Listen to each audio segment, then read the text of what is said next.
It begins on an ordinary day that feels slightly wrong. Alice is sitting in a garden, surrounded by people who expect her to become someone she doesn't recognize. They talk about marriage, rules, and the future as if it's already decided. Alice listens, but her mind drifts. She's always been different. She sees things others don't. She imagines worlds that feel more real than this one. Then she sees it. A white rabbit in a waistcoat, checking a pocket watch and muttering that he's late. No one else reacts. Alice stands up without thinking and follows him, across the grass, past the guests, toward a hole in the ground that should not exist. The rabbit jumps in, and Alice follows. She falls. Down and down and down, past floating objects, upside-down furniture, books, and strange shadows. Time stretches. Gravity forgets its rules. When she finally lands, she's not hurt, just confused. She's in Wonderland. Nothing here makes sense, and everything insists that it does.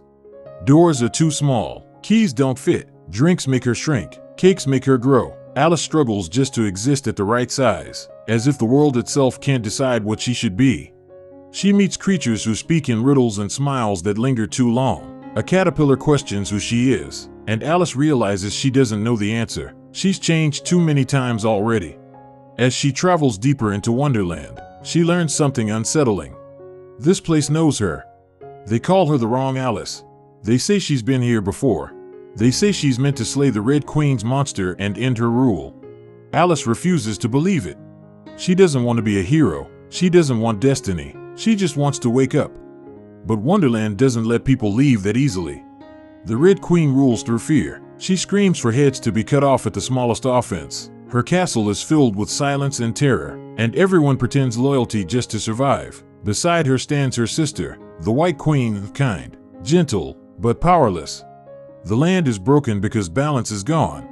Alice meets the Mad Hatter, a man who hides pain behind nonsense and tea parties. He believes in Alice even when she doesn't believe in herself. He's lost friends to the Red Queen's cruelty, and yet he keeps hoping, because hope is the one thing Wonderland hasn't crushed. Slowly, Alice remembers. Not memories exactly, the feelings. A sense that she's been here, that she once believed impossible things before breakfast, that she used to be braver. She learns the truth. Wonderland is real, and she is meant to choose.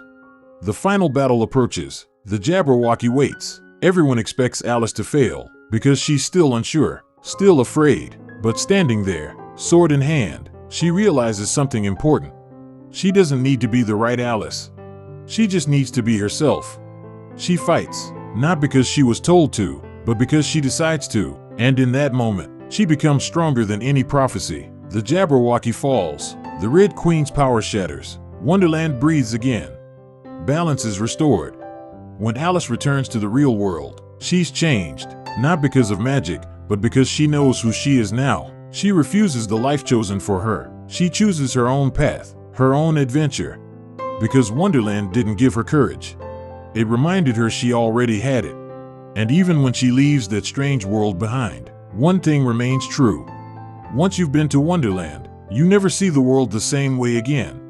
Alice learns this the moment she steps back into her life. The garden is the same.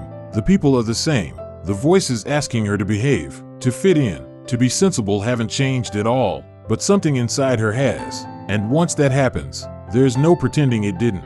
She notices how often people speak without listening, how rules are followed simply because they've always been there, how imagination is treated like something to grow out of, instead of something to grow into. Wonderland didn't make these things strange, it made them obvious. At night, Alice dreams of impossible colors and laughing teacups, of a land that refused to explain itself. She wakes up smiling, not because she misses it, but because she understands it now. Wonderland was never about escaping reality. It was about learning how to face it.